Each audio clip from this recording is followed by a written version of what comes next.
Hi, so for my content reading strategy, I chose to use the book The Night Before Christmas since we're all about to go on a Christmas break. So I'll read the book first and then I'll talk about the strategy and all of that and then my research right at the end. So let's get started. So, The Night Before Christmas by Will Moses.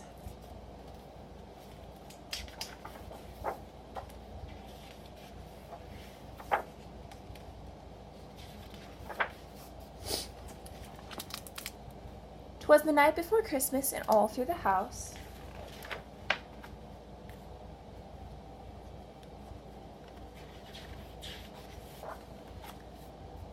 not a creature was stirring, not even a mouse. The stockings were hung by the chimney with care, in hopes that St. Nicholas would soon be there. All the children were nestled all snug in their beds, while visions of sugar plums danced in their heads.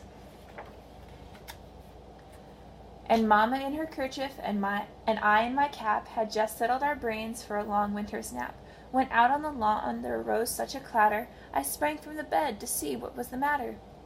Away to the window I flew like a flash, tore open the shutters and threw up the sash. The moon on the breast of the new-fallen snow gave the luster of midday to the objects below.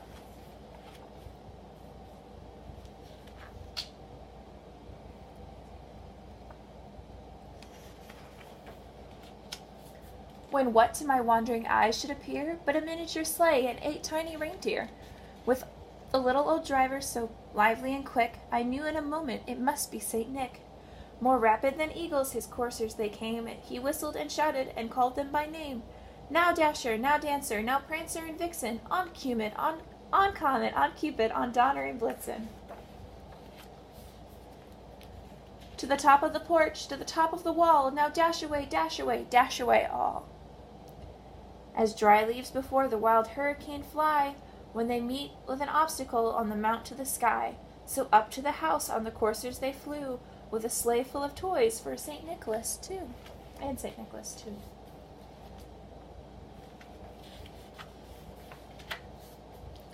And then in a twinkling I heard on the roof prancing and pawing of each little hoof. As I drew in my head and was turning around, down the chimney St. Nicholas came with a bound.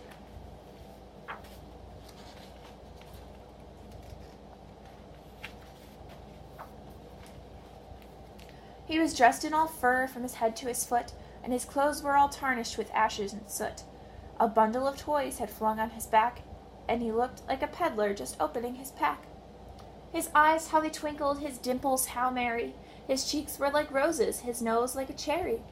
His droll little mouth was drawn up like a bow, and the beard of his chin was as white as the snow.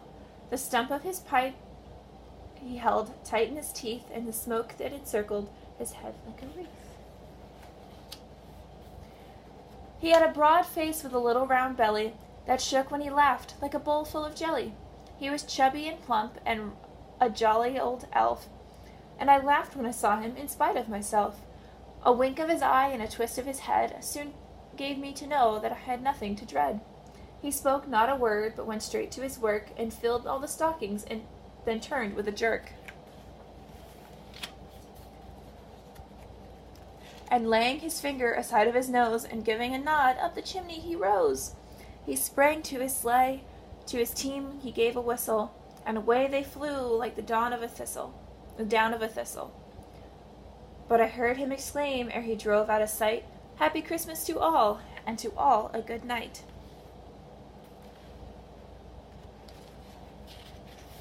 And that's the end.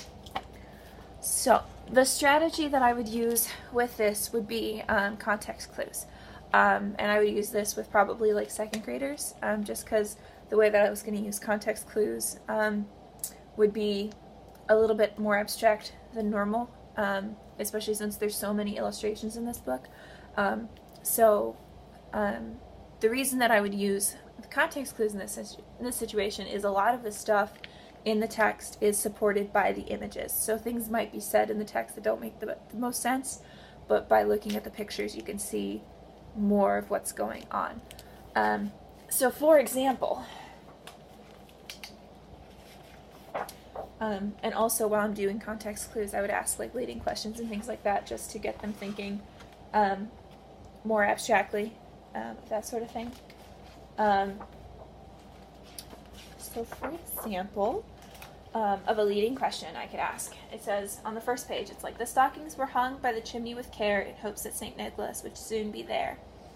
And on the fireplace, there's 4 on this side and 2 on this side. So of stockings. So I could ask, based on the picture, how many people do you think live in the house? How many kids? How many adults? Whatever, that sort of thing. And then as we continue, it says the children were nestled all snug in their beds while visions of sugar plums danced in their head. And then I would ask him, what do you think the word nestled means in this sentence? And they would have to take what it means, like, okay, so all snug in their beds, that must mean they're in bed, and then there's the picture of them all tucked up in their blankets. So nestled means they're all wrapped up in their blankets and sleeping, or something like that. And I would just keep going. This word kerchief, there isn't really much to go on, so I think I would kind of either skip over that or have my own definition ready for this, just because it's going to be very, very difficult for them to use context clues in this situation, even with the picture, like, because this is of the dad, which is, with his winters, for his cap, which he has on. So, and it doesn't ever show the mom, so they would never really be able to use that to find out what a kerchief is. But, so I just keep going. So another thing that they could do is over here where it says, away to the window I flew like a flash, tore open the shutters and threw up the sash. And most second graders will know, like, a window, they'll know what shutters are, but they might not necessarily know what a sash is. So you ask them to turn to an elbow partner and talk to their elbow partner and see if they can come up with a definition of what a sash is. So this next part, it says, gave the luster of midday to the objects below. I would have them look on the next page and see if they can figure out what the word luster means, because this is an example of what he was looking at when he looked out the window. So then I would have them in their table groups just discuss what that means by luster and see if they can find any examples of that in the picture. And so on and so forth. So as I go through the book, I would pause periodically and ask them questions, leading questions of things that they can use visually or in the text to help them get a better grasp on the story, because it seems like a really simple story because we grew up learning it, but some of the words in there are very difficult, and you kind of stumble with it. Like, I grew up hearing the story and I still kind of stumbled with a couple words. So a second grader would definitely have trouble with this, quite a few of the words, especially towards the end. So there's that. But to my research that supports why using context clues as a reading strategy is important, first off, I would go to the textbook. On page 113, it says, it appears that when an engaging text is strategically used by a teacher to elicit response from students, their ability to master the academic vocabulary and inherit concepts increases. So basically, knowing that there's going to be really difficult words in here that they may or may not know, engaging with them with the text, so asking them to turn to an elbow partner, or asking them to tell me, or I could have pictures where they have to draw what they think it means, or write it out, or that sort of thing, helps increase their knowledge of that word and of using similar skills if they're in their independent writing.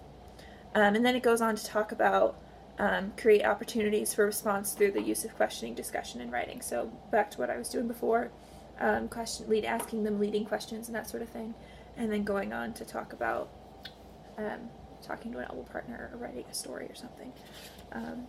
So basically it just keeps going on to talk about the importance of student talk. So, especially with younger grades, if you have a teacher reading a story, you really need to make sure that you're engaging your students and not just sitting there reading, because it's very easy once they disengage for them to not really be involved in the reading process and not getting anything out of it. So you really want to keep them engaged and keep them processing what's going on, so that they can get more than just, oh, that's a cool story, out of the story.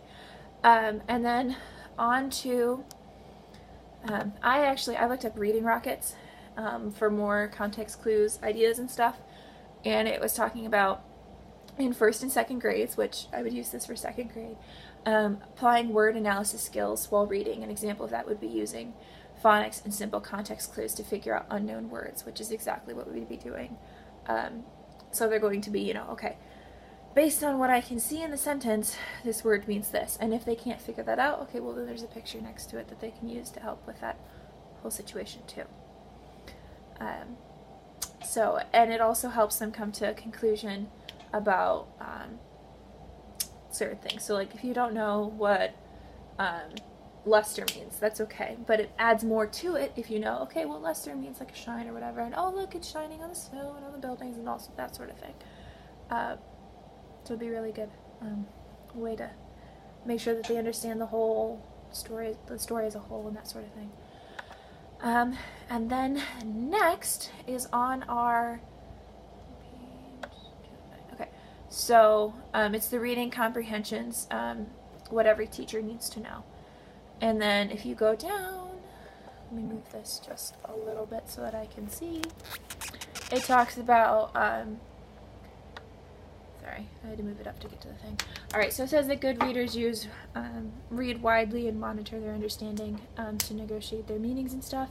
And they need to know when they're constructing meaning and when they're not. And when they're not, what can they do so that they do understand.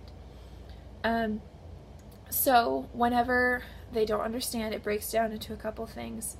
Usually it involves unfamiliar text structure, lack of understanding of the story's background, words that are too difficult, and then good readers will know how they can fix these situations. So these include, it says from the text, it says rereading, the change of the pace of the reading, so either reading it slower or using more inflection when you speak, using context clues, and then cross-checking cueing systems. So using context clues is a really big thing, not only for second graders to know, but it's also important for us to know going forward, because when they're in 6th, 7th, 8th grade, when they're reading textbooks or they're reading more difficult material, they're going to need to have those skills available to them. Okay, I don't know what this word means, but I know what that word means, and they're in the same sentence talking about the same thing, so they must be similar. And you would think that would just be something that comes naturally, but it's not. They need to be taught those skills, and they need to be able to practice those skills. And so yeah, this would be a really fun way to help teach them context clues while reading a classic right before Christmas.